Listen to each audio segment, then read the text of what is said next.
Today, we're cracking open the books on Royal Ceramics Lanka. And what we found, well, it's definitely not what you'd expect from the headlines. So, Royal Ceramics Lanka posts this massive 23.4% jump in profit. On paper, that looks fantastic, right? A huge win for shareholders. But here's the question we have to ask. Is this growth coming from their actual business? The one that makes and sells things? And the answer is nope, not even close. In fact, their core manufacturing profit actually dropped by 5.6%. So, profit is up, but the business making the stuff is down. How does that even work? Okay, quick pause. Remember, everything we're about to unpack is for educational purposes. This is not financial advice. All right, so let's get into this paradox. How can you have soaring profits when your main business is sputtering? The answer lies in something analysts call low-quality earnings. So, if you look at where the profit growth actually came from, it's not from making tiles. Core operations were a drag. The entire boost, it came from two places. A big jump in profits from their associate companies, especially LB Finance, and a lower tax bill. The actual manufacturing business had nothing to do with it. And that's the textbook definition of low-quality earnings. It's profit growth that isn't coming from your main gig, and crucially, isn't backed by actual cash. Think of it as empty calories for a company's financials. It looks good, but it's not sustainable. Speaking of cash, this is where the story gets even more interesting. There's a huge disconnect between the profit they're reporting and the cash they're actually generating. And let me tell you, cash is king. Get this, the company reported a net profit of over 3 billion rupees. Sounds great, but the actual cash from its operations? A mere 322 million. That's a massive gap. It's like your paycheck says you earned $10,000, but only 1,000 actually hit your bank account. That works out to a cash conversion rate of just 10.5%. Let that sink in. For every single rupee of profit they claimed, they only managed to turn about 10 cents into real spendable cash. So you gotta be asking, where on earth did the rest of the money go? It didn't just disappear. Well, here's where. The company poured a whopping $2.9 billion into building up its inventory, stuff just sitting in warehouses.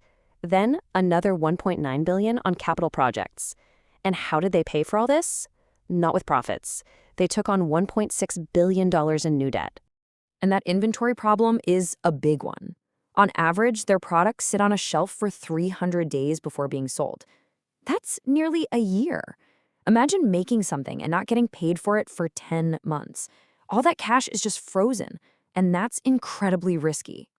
So we've got a manufacturing business that's losing money and burning through cash, but the company as a whole is reporting big profits. This is where we peel back the final layer and find out what Royal Ceramics really is. If you just look at where their sales, their revenue comes from, it looks pretty straightforward. Over half is from tiles, then you've got aluminum, packaging. It looks like a standard manufacturing company, right? But switch from revenue to profit, and the whole story changes. Bam! Almost half, 49%, of their entire profit comes from their finance arm.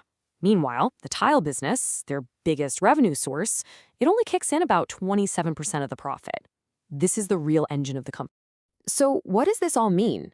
It means Royal Ceramics Lanka operates less like a company that makes things and more like a holding company whose main job is to own a piece of LB Finance. Okay, so what can we learn from all of this? Let's distill it down into a few key lessons for anyone analyzing a company.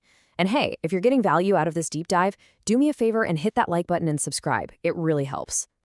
Lesson number 1. Quality of earnings beats quantity every single time. That flashy 23% growth number was basically a distraction.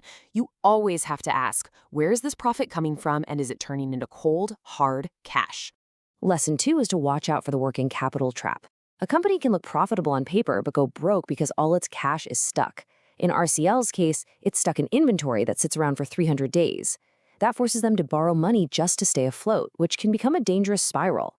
And lesson 3. This is a classic example of the conglomerate discount.